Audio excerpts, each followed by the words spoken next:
Now, in the last lesson, we looked at how we can give our elements a relative position. So that's a position that's relative to where the element would have been had we followed the natural HTML flow. So for example, in this case, by making the image 30 pixels from the right relative to its previous position, then we're basically saying that there should be a right margin between the image and where it used to be in the value of 30 pixels. Now, I want to talk about a different way of positioning, which is using the absolute position. So in this case, I've got an image that's inside a div. So the div is colored red and it has a relative position. Now, our image is nested inside that div, and I've given it an absolute position. Now, if I change the right coordinate property to 30 pixels, it's not going to shift left by 30 pixels. No, in fact, it's going to shift to the right of the screen. And this is because with absolute positioning, we are positioning the element, so in this case, the image element, relative to its parent. And in this case, its parent is that red div. So we now have added a right margin of 30 pixels between the image element and the parent div. Now, admittedly, the naming is a little bit confusing, as I would have probably called absolute positioning relative positioning, because we're always specifying a margin that's relative to its parent. But I think the reason why they called it absolute position is because in most cases, the parent is simply the entire body of the web page. So the position, when you're using absolute positioning, looks like you're giving it a margin relative to the entire page, which looks like you're changing the absolute position of it. But don't get confused about the naming. Just remember that relative positioning means that you're adding a margin relative to where the element should have been. But absolute position means that you're adding a margin to its parent element. So in this case, we've still got our three divs inside a parent element, that's the body element. Now let's get rid of our display and our position for all of our divs, so that we now have three squares that are stacked vertically on top of each other, which are all block elements, so they are resting on different lines. Now, if I set the position of my first red square to absolute, and I give it a left margin of, say, 200 pixels, the first thing that you notice is that by using absolute positioning, it does affect the flow of your HTML. So unlike when we used relative positioning, where we left behind some sort of ghost element, where it still kept the positions of everything else the same, but when you're using absolute positioning, you're actually taking the element out of the flow of the document, and it's no longer considered a part of the natural flow of the document. So that's why the blue square and the yellow square have shifted up, because it's as if I've just gone and deleted that div. Basically, red is now dead to blue and yellow. It's like as if they never had a friendship before. But the cool thing is that I can now move this red square anywhere on screen relative to its parent, which is the entire body. So for example, I could say right 20 pixels, and that will just give it a right margin of 20 pixels from the right of its parent, which is the body. And so, as a challenge, I want you to complete exactly the same task, but it's going to be a little bit different this time. Now, this is what you're aiming for. You're aiming for three squares, still 100 pixel by 100 pixel, that are touching each other corner to corner. And this time, I want you to make it pixel perfect. So they are right up next to each other, touching each other exactly on their corners. And it should be yellow, then blue, then red. And you're going to use the absolute position system in order to do this. So pause the video and give it a go now.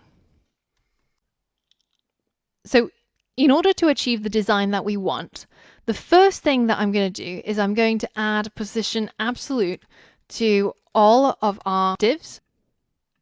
Now the yellow is almost exactly where it's meant to be, apart from one slight problem. And this was a bit of a trick question in there to see if you remembered what we did before. You can see that we're trying to get the yellow to touch with the left and the top edge. Now, I appreciate it's a little bit difficult to see because of how bright that yellow is. But if you look carefully, you can see that there's definitely a margin there between the yellow and the edge of the screen. And the reason for that is because, remember, everything is nested inside our HTML body, and our browser has default CSS rules for the body, and we have to get rid of those if we want to have no margin. So let's first target the body and set the margin to be 0 around all 4 sides so that our yellow square can touch the edge. And that makes our maths a little bit easier when we're trying to figure out how to get the squares touching corner to corner.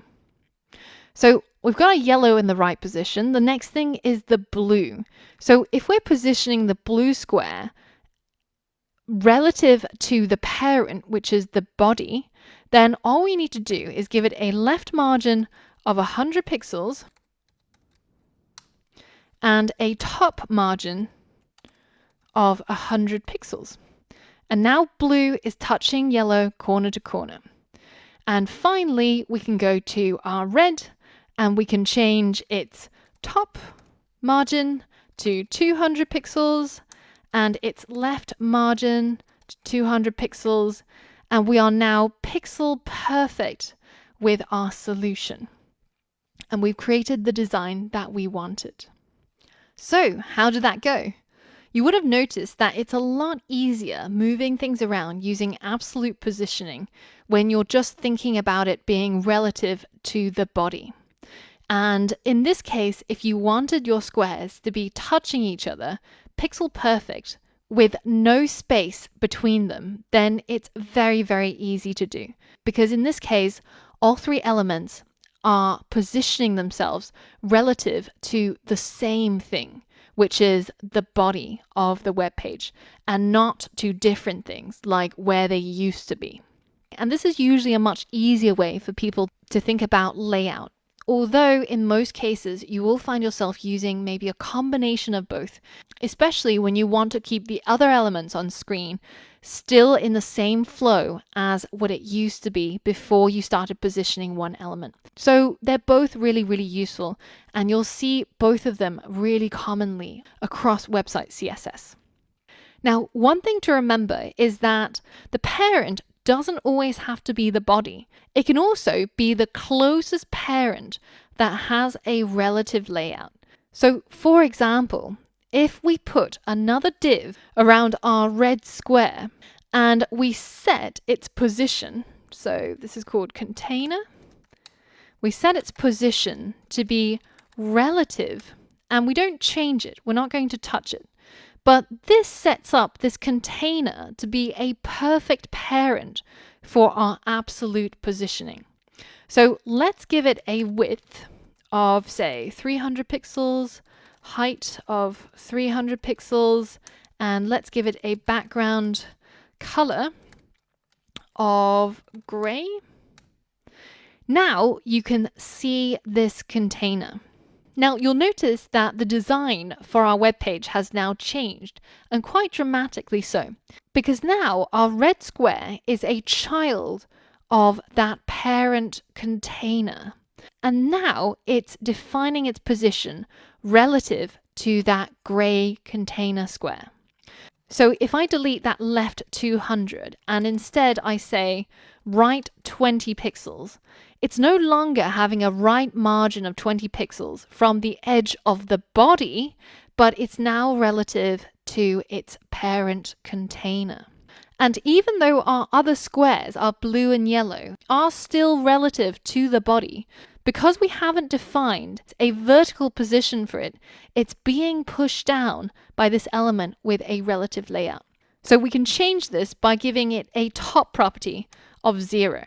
And whenever you're using 0, you don't actually have to specify a unit like pixels or percent. And let's do the same for our yellow square as well. And let's push our red square over. And let's push our red square over so that it is right 0. And you can see that we've got exactly the same layout, but this time because red is nested in a container, we're using completely different code. And the beauty of this is that you can use containers to fine-tune the position of your elements on screen by using a combination of absolute and relative positioning. Now, the last thing I want to show you before we finish our section on positioning is I want to show you that last value, which is the fixed position. So, for example, if I change the yellow's position from absolute to fixed, and I say that it is fixed to the top, then if I scroll through the web page, it will stay in its current position. Now, I can show you this if I create some H1s in here, just to give ourselves a bit more space so that we can actually scroll through our website. So I'm just going to copy and paste a whole bunch of these. So we've now got a whole bunch of H1s and we can scroll through our web page. And you'll notice that the yellow div stays exactly where it is, fixed in its position relative to the body of the website, and it doesn't move despite all my scrolling. So this is really useful if you have a nav bar that you want to be fixed so that it follows the user as they scroll through your website, or sometimes you might have a sidebar that will stay fixed, and this is how you would do it. So that's all I wanted to cover for the CSS position property. In the next lesson, we're going to look at how we can further improve our website by using what we've just learned.